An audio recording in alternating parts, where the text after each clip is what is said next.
Kerajaan terbesar Nusantara mungkin masih terkubur di bawah sungai ini. Dan setiap tahun, artefaknya terus bermunculan.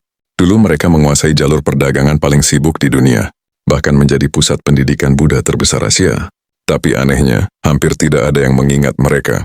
Dan semuanya bermula dari sebuah prasasti yang ditemukan di Palembang.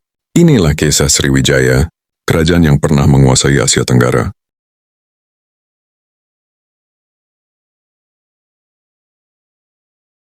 Kerajaan terbesar Asia Tenggara pernah hilang. Yang tersisa hanya misteri. Tak ada istana megah ditemukan. Hanya sungai yang terus membisu. Padahal namanya pernah mengguncang dunia dari India hingga Tiongkok. Kisah ini dimulai di rawa-rawa Sumatera abad ke-7 Masehi. Suku Austronesia hidup berburu, menangkap ikan, dan mengarungi sungai. Mereka memuja roh hutan, leluhur, sungai, dan pohon keramat. Lalu kapal asing datang membawa barang, agama, dan kekuasaan. Dari pertemuan budaya itulah Sriwijaya perlahan mulai lahir. Tahun 982 Masehi, Dapun Tahyang memulai ekspedisi yang mengubah sejarah. Ribuan pengikut menyusuri sungai menuju wilayah-wilayah yang belum tunduk. Pelabuhan pesisir memilih bergabung daripada menghadapi armada Sriwijaya. Dalam waktu singkat, Selat Malaka jatuh dalam pengawasannya. Emas, kapur barus, rempah, dan gading mengalir tanpa henti. Namun semakin besar kekuasaan, semakin besar pula ancamannya. Anehnya, kerajaan sebesar ini nyaris hilang dari ingatan dunia. Tidak seperti Romawi, Sriwijaya meninggalkan sangat sedikit bangunan batu. Sebagian ahli menduga kotanya dibangun dari kayu dan sungai. Banjir tropis dan rawa perlahan menghapus jejak peradabannya. Hingga kini, lokasi pasti pusat pemerintahannya masih diperdebatkan.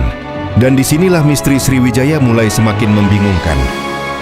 Berabad-abad kemudian, petunjuk mengejutkan muncul dari sebuah prasasti. Namanya Prasasti Kedukan Bukit, ditemukan dekat Palembang modern. Tulisan itu menceritakan perjalanan besar Dapun Tahyang Srijayanasa. Lalu ditemukan Prasasti Talang Tuwo yang mengungkap kemakmuran kerajaan. Di Bangka, Prasasti Kota Kapur menunjukkan luasnya pengaruh Sriwijaya. Batu-batu kuno itu menghidupkan kembali kerajaan yang terlupakan. Tetapi ada saksi lain yang melihat Sriwijaya saat berjaya. Ia adalah Yijing, biksu Tiongkok yang singgah tahun 971. Yijing menemukan pusat pembelajaran Buddha terbesar Asia Tenggara. Ribuan biksu belajar bahasa Sanskerta sebelum menuju India. Catatan Arab juga menggambarkan negeri kaya di Nusantara. Pedagang asing datang mencari rempah, emas, dan kapur barus. Semua jalur perdagangan laut seolah mengarah menuju Sriwijaya. Lalu muncul pertanyaan besar yang belum terjawab sampai sekarang. Di manakah sebenarnya ibu kota kerajaan maritim raksasa tersebut? Banyak arkeolog menunjuk kawasan Sungai Musi di Palembang. Dari dasar sungai ditemukan emas, manik, dan keramik Tiongkok. Mangkuk, kendi, senjata, alat masak, serta prasasti terus ditemukan. Semuanya mengarah pada satu kemungkinan yang sangat mengejutkan. Bagaimana jika ibu kota Sriwijaya masih terkubur di bawah Musi? Sriwijaya pernah menguasai jalur perdagangan Asia Tenggara selama ratusan tahun, menjadi pusat ilmu Buddha dunia, dan menghubungkan India, Arab, serta Tiongkok.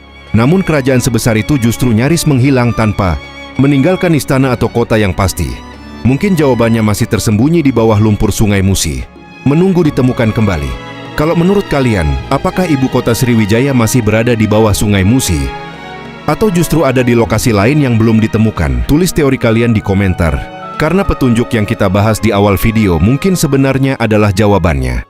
Hai bro, bagaimana kabarmu? Tetap sehat ya? Aku akan datang lagi dengan cerita sejarah lainnya. Tapi jangan lupa subscribe, like, komen, dan share. Kalau tidak, aku akan datang di mimpimu. Oke.